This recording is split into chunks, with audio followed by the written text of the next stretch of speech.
Hi, welcome to a God Vlog. My name is Scott Elliott. I'm the pastor here at Mount Vernon Congregational Church. I'm going to talk a little bit about race issues and what the Bible has to say about them. It's just a quick note that I'm not going to be inclusive of everything, but I just want to cover a couple of things. I want to start with this, that in 1967, Reverend Dr. Martin Luther King Jr. pointed out that with the end of legal segregation, race issues in America would amount to what he called struggles for genuine equality on all levels. And genuine equality has long been a theological issue.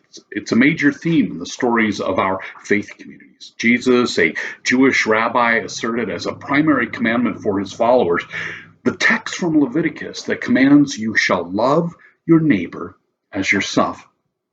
And the word neighbor in the Hebrew text is ria. It means another person. We're supposed to love another person as we love ourselves.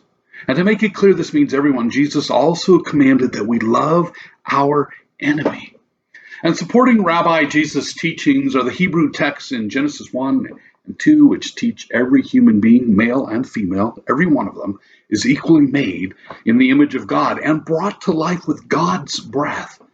And the psalmist and Paul later affirm it, noting God crowns humans with glory and honor.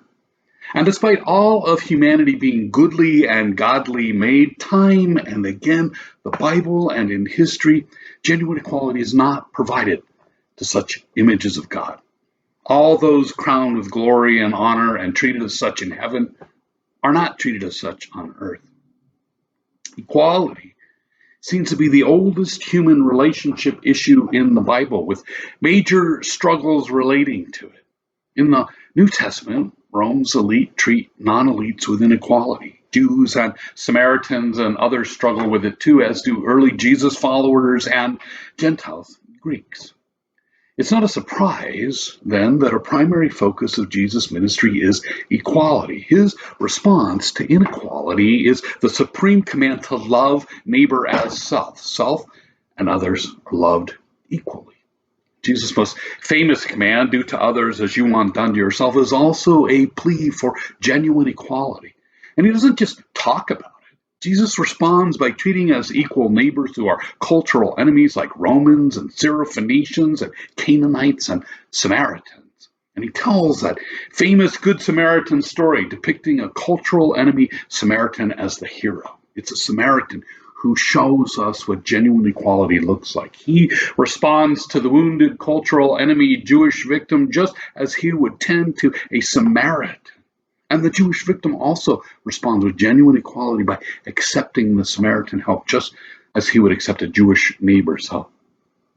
The answer to who is my neighbor in Jesus' teachings and actions is everyone. Jesus claims Christ is in the least among us, and how we treat them is how we treat Christ. No matter how unequal the culture out there treats someone, Jesus treats them as genuinely equal.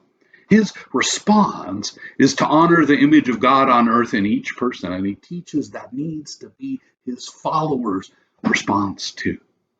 Struggling for genuine equality continues to be the response to inequality in the early church. Jesus' teachings go on. In the book of the Acts of the Apostles, God commands Peter to call absolutely no one profane or unclean. And God sends Philip to catch up to and baptize a foreign Ethiopian eunuch. In the early church, everyone is treated as images of the one God. As the Apostle Paul put it, there's no longer Jew or Greek.